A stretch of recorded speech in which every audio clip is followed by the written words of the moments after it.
In this video, we're going to be looking at finding the subject and the object of a sentence. So I've got a nice simple sentence in front of me here. The chef cooked the pizza. So the first thing we want to look for, before we can find the subject of the sentence, we want to find the verb in the sentence, the action. Well, in this sentence, cooked is our verb. I'm just going to put a V by there just to mark the verb. The chef cooked the pizza. That's the action. That's the thing that's going on in the sentence, what's actually happening. So when I'm looking for the subject in a sentence, I'm looking for who or what did the action. Well, in this case, the chef cooked the pizza. So the chef is our subject. And then what did he cook? He cooked the pizza. So the pizza becomes our object of our sentence. So we found the verb, who did the action, and what they actually cooked, the pizza. So subject, verb, object. So I'm going to go through a few more sentences with you. Let's see if we can find the subject and the verb and the object together of these ones. Our first one is the squirrel ate an acorn. Now you might already be getting the hang of it. So the first thing I'm going to do is look for the verb, ate.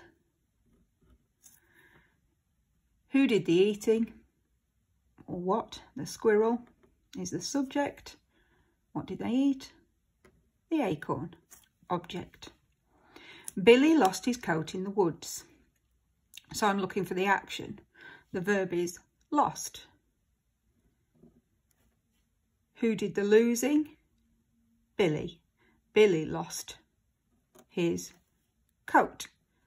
Now, in this sentence, got an extra little bit at the end. This is actually a prepositional phrase, where he did it. But we've still got our subject, verb, object together at the beginning of the sentence, and then in the woods is just an extra bit of information, a prepositional phrase. Early this morning, I heard an owl. So what's our action this time? What's our verb? Well, our verb is heard. So I'm going to mark the verb first again. Who did the hearing? Well, I did this time, so I is our subject. And then the owl is what I heard.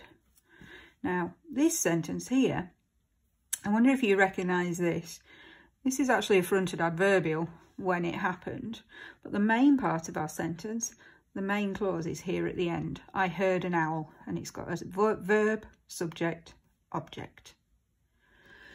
So I'm going to give you 3 sentences. I wonder if you can have a go at finding the verb, the subject and the object yourselves this time.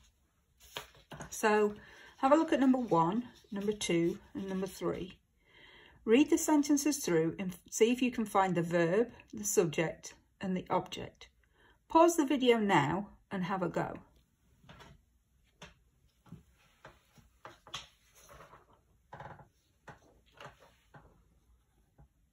Okay, let's have a look together.